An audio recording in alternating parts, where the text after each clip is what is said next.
been held on whether to approve a massive $2.4 billion utilities infrastructure project financed by 10 to 15% annual hikes projected in water and sewer rates in the next 3 years.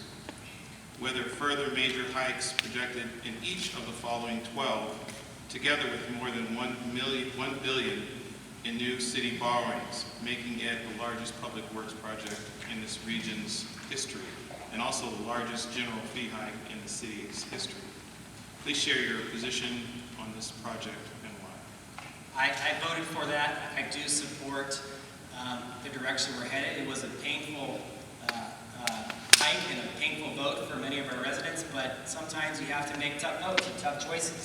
And I think this was for 2 reasons. One, we have a state mandate here which mandates Sacramento must have water meters. It's a state of California law.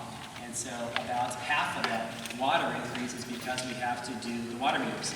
The second piece is we have some of the best drinking water in the nation as far as reliability, as far as quality, and with that comes a cost to keep it that way.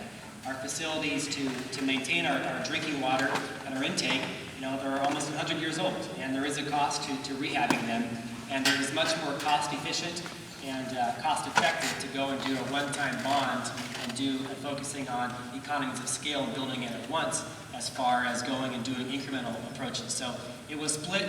We had some chambers of commerce supporting it, some were opposing it, some neighborhoods were supporting it, some were opposed to it. I think by and large people realized that it was probably the most prudent thing to do for the city of Sacramento. So I supported the recommendation from our city manager and voted so accordingly.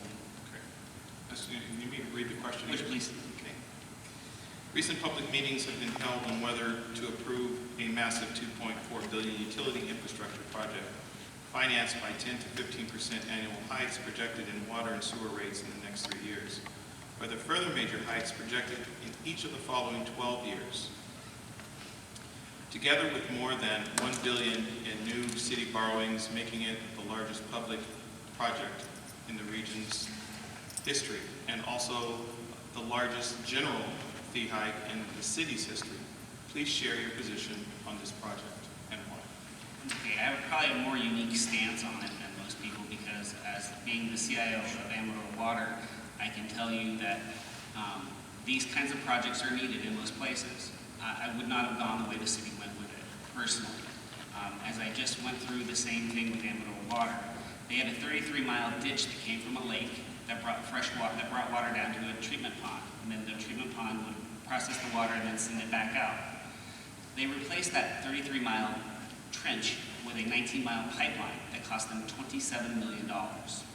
That $27 million was kept in a bond, and it's a bond payment they can no longer make at this point because of the turn of the economy. So I would hate to see the same thing happen for Sacramento. I don't think that I would have gone the rate of doing it all at one time. I don't believe in giving people all the money up front and letting them spend unmanaged. I think that you have a project, the project should have checkpoints. Those checkpoints need to be made, and then you further fund the project at that point. To give an enormous amount of money up front and not have anybody looking after it in the manner that I've seen it happen in the past, where spending goes wild or they over and under without any real cuts. I think that the city also, being a charter city, needs to go out and look at the current cost of employment. We have a charter city that can go out and look to the open market for certain things, and we should.